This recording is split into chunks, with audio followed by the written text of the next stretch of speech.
E aí pessoal, tudo bem? Para quem não me conhece, eu me chamo Harley Pacheco, sou um dos psicólogos aqui do IPSI e hoje a nossa aula vai ser de psicopatologia.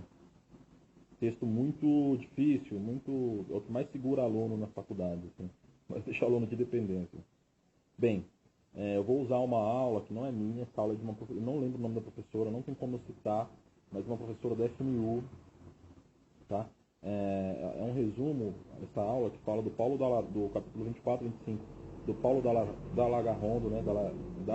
Dall'Agarondo, né? Introdução sobre o naturalismo do Freud, diferença entre neurose e psicose do Freud, loucura, é uma proposta de ação do Geraldo Massaro, mas eu não vou falar de tudo, tá? Vou falar só do capítulo 24 e 25 do Galarondo para não demorar muito também, né? Porque eu já percebi que o pessoal cansa, mas mesmo assim a aula vai ser um pouquinho longa. Se não tiver afim, procura alguma coisa mais light aí na internet, tá? Vai ser uma aula bem hardcore. Primeiro que tem que saber que o Dal Galarondo ele é um cara bem conhecido tal, na área da psicopatologia e tal, né? E o livro dele é um dos mais usados na faculdade de psicologia. No livro, ele situa duas vivências de psicopatológicas, né? Ele fala de duas perspectivas. Como assim? Quais são essas perspectivas? Né? Ele fala da transfundo de vivências psicopatológicas e dos sintomas emergentes. Tá? Esses transfundos de vivências psicopatológicas, ele diz que vem da base da personalidade, é uma espécie de palco, né? É uma espécie de contexto mais geral em que emergem os sintomas. Já os sintomas emergentes, eles são os sintomas específicos e vivenciados, tá? Onde há aí uma dialética entre o sintoma emergente e o transfundo, entre a figura do fundo e a parte e o todo, né? O ponto contextual. O que ele está falando aqui é que tem aí um contexto que gera aí, né? Onde aparecem os sintomas e tem os sintomas especificamente tratados. Ele fala que existem dois tipos básicos aí de transfundos, tá? Que são estáveis, né? E como assim, Harley? Esses dois tipos são os estáveis, né? E os mutáveis, tá? Os estáveis são aqueles que mudam um pouco, que são, por exemplo, a personalidade, a inteligência, né? Ou seja, quanto à personalidade, o Dal Galarondo ele fala que qualquer vivência ela ganha uma conotação diferente a partir da personalidade. Ou seja, pacientes passivos tendem a apresentar sintomas também no modo passivo, né? Já os pacientes que são explosivos, eles tendem a responder aos sintomas de forma mais ampla, mais viva, né? Quanto à inteligência, ele determina que os contornos da diferenciação, a profundidade, a riqueza de todos os sintomas, eles aparecem de maneira muito ímpar. Ele fala, ao Dal Galarondo, que pacientes inteligentes, eles tendem a manifestar delírios ricos em detalhes. E isso você tem que prestar bem muita atenção. Já os mutáveis, né, ou seja, momentâneos, são aquele que o nível de consciência e de humor eles ficam mais perceptíveis e que também atuam decisivamente na determinação da qualidade no sentido do conjunto das vivências psicopatológicas. Quanto ao nível de consciência, ele estabelece a clareza e a precisão dos sintomas. Por exemplo, turbação, né, alucinação auditiva, visual, né, experimentada aí de forma onírica e confusa. Ele fala, o Dal Galarondo, que o humor influi não apenas no desencadeamento dos sintomas, mas como um colorido aí específico dos sintomas. Por exemplo, um estado depressivo, dificuldades cognitivas, para ter uma importância enorme para o paciente, né? Ele vai conseguir perceber isso. O Dal Galarondo ele fala que dos sintomas emergentes são todas aquelas vivências psicopatológicas mais destacadas, né? Individualizáveis, em que o paciente experimenta. Ele inclui aí as esferas que não fazem parte dos transfundos, como a alucinação, a sensopercepção, né? Um sentido de afetividade, um delírio, né, que é um juízo, uma paranamnésia, que é ligada à memória. Ele fala de uma alteração do pensamento e da linguagem. O texto do Dal Galarondo é muito legal, é muito interessante que você assista, que você leia, tá? O Dal Galarondo ele fala dos componentes do surgimento, da constituição e da manifestação dos sintomas e dos transtornos, tá? Ele cita que é preciso notar como se articula ao longo da vida o conjunto dos fatores biológicos, né? Dos fatores psicológicos, tá? Dos fatores sociais, para a ocorrência ou não de um sistema, de um sintoma, de um transtorno, tá? Ele fala da vulnerabilidade, tá?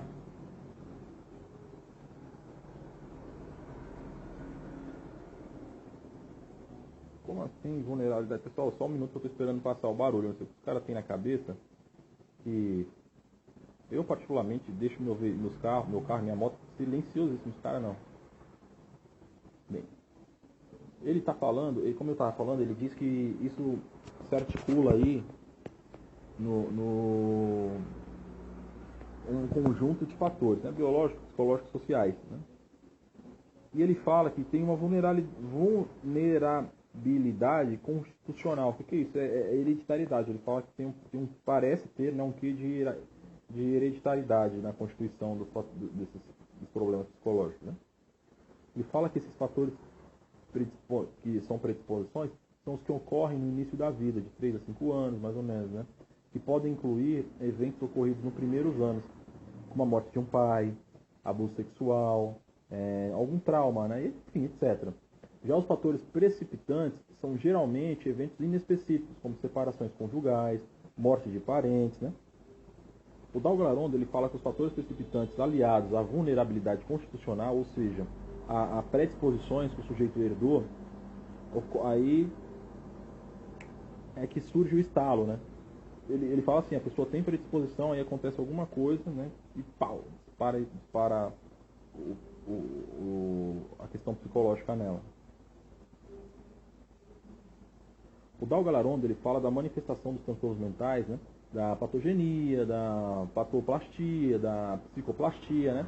E ele diz que nem todos esses aspectos de manifestação de uma doença derivam diretamente do processo patológico da base, né? Ou seja, da predisposição constitucional e dos fatores que, né, predisponentes.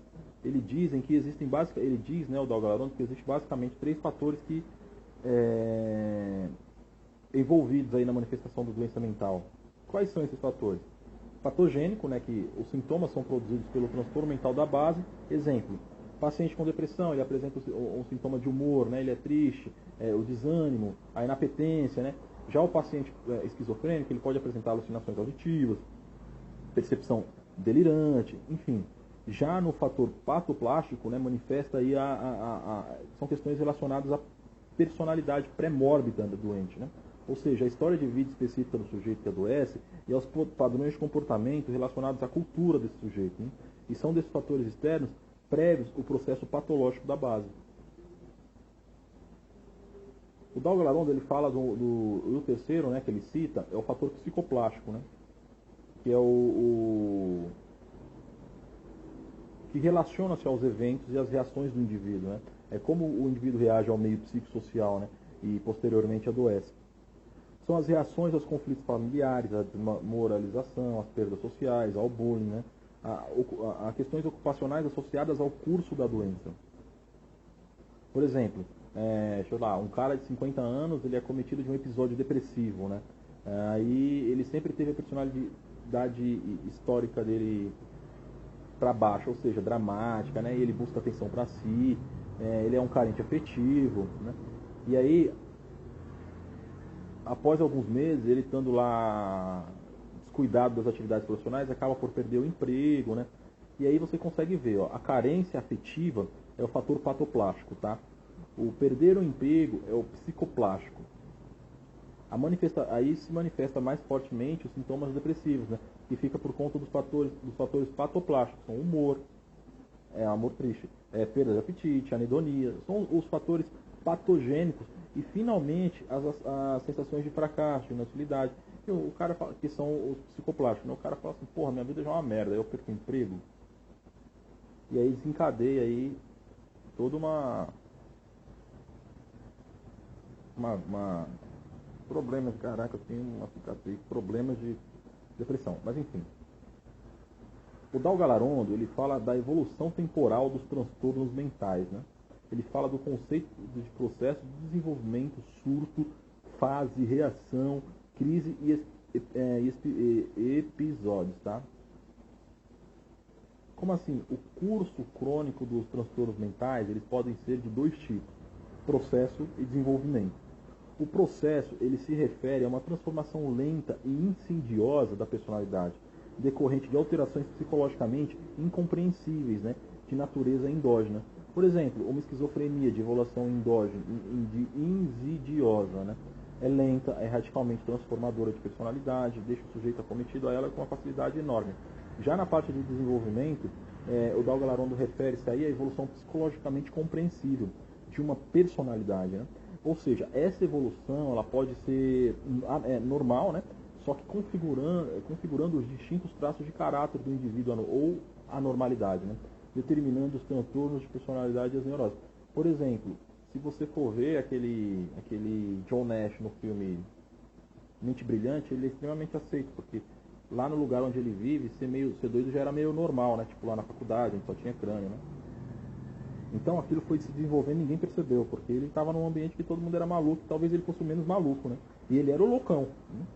Enfim, neste caso você vê aí, há uma conexão no sentido, uma trajetória compreensível ao longo da vida do sujeito, né? Então, fala-se então de um desenvolvimento paranoide, desenvolvimento histriônico, né?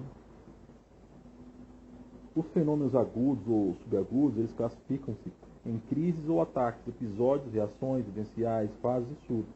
A crise, né, o ataque caracteriza, em geral, pelo surgimento e término abrupto, durando segundos ou minutos, né, e raramente horas. Por exemplo, uma crise epilética, um ataque de pânico, uma crise histérica, enfim, agitação psicomotora, isso é muito rápido. Aí o episódio ele tem geralmente duração de dias, né, até semanas. Tanto que o termo crise como o termo episódio, eles não especificam sobre a natureza do fenômeno mórbido, né? Os termos episódios e crise, eles são denominações referentes a apenas aspectos temporais do fenômeno. Na prática, você pode ver, é comum utilizar-se o termo episódio de forma inespecífica, né? Quando não há condições de precisar a natureza do fenômeno. Ele fala, o Dalga Larondo, da reação, né, que é a vivência da reação vivencial anormal, onde o sujeito trata-se de um fenômeno psicologicamente compreensível, que é desencadeado por eventos vitais significativos para o indivíduo que experimenta, né? Ocorre geralmente em personalidades vulneráveis, predispostas a reagir de forma anormal a certas ocorrências de vida. Por exemplo, após a morte de uma pessoa próxima, o indivíduo reage apresentando fobias ou paranoias. A reação vivencial ela pode durar semanas, meses ou anos, tá? Quando passa a reação vivencial, o indivíduo volta a ser como ele era antes. Sua personalidade não sofre ruptura, né? Pode empobrecer-se ou enriquecer-se, mas não se modifica radicalmente. Inclusive a Globo está passando uma novela agora, onde isso fica muito evidente. Eu não lembro o nome da novela. Sei que é um cara que é casado, o cara é casado. Esse cara, ele fazia, eu não sei o personagem que ele está fazendo agora. É uma novela que tem japonesa aí. Que é um rapaz moreno que é casado com uma moça morena e tal, e aí a mulher é grávida, eles eram loucamente apaixonados, a mulher perde o bebê, a mulher surta, ela fica, em vez de ficar extremamente deprimida, ela fica, né? Só que isso vai voltar, né? Isso vai voltar. E aí ali se caracterizaria a reação vivencial anormal, né? E ele fala também da fase, né? Que refere-se particularmente aos períodos da depressão e da mania, né? Dos transtornos afetivos. Passada a fase, o indivíduo retorna ao que era antes dela, sem ter alterações duradouras, sem sequelas também na personalidade, né? E esse processo, esse ponto, a fase, ela tem a sua gênese incompreensivelmente, né, no sentido psicológico. Ela tem um caráter endógeno, né? A gente ainda não consegue precisar isso. Pode durar semana, meses, né? Pode ser frequente, pode durar anos, né? E o surto é a ocorrência aguda, né, que se instala de forma repentina, fazendo eclodir aí uma doença de base endógena, não compreensível psicologicamente. E esse sim produz sequelas irreversíveis, né? Danos irreversíveis à personalidade, né? Ou no mínimo a esfera cognitiva do indivíduo. Tanto é que, por exemplo, deixa eu dar um exemplo para ficar mais claro. Após o primeiro surto de esclerose múltipla, o paciente geralmente sai com alguma sequela sensitiva ou motora. E ele fala também do estado residual da doença, né? Onde após vários anos de doença, nos quais vários surtos foram se sucedendo, o paciente ele se encontra no chamado estado residual, apresentando apenas sinais da doença, que são as sequelas, né? Que são sintomas predominantemente negativos.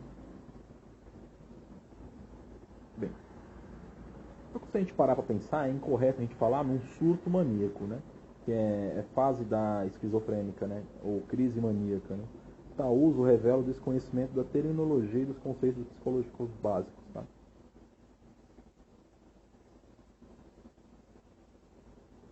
Bem,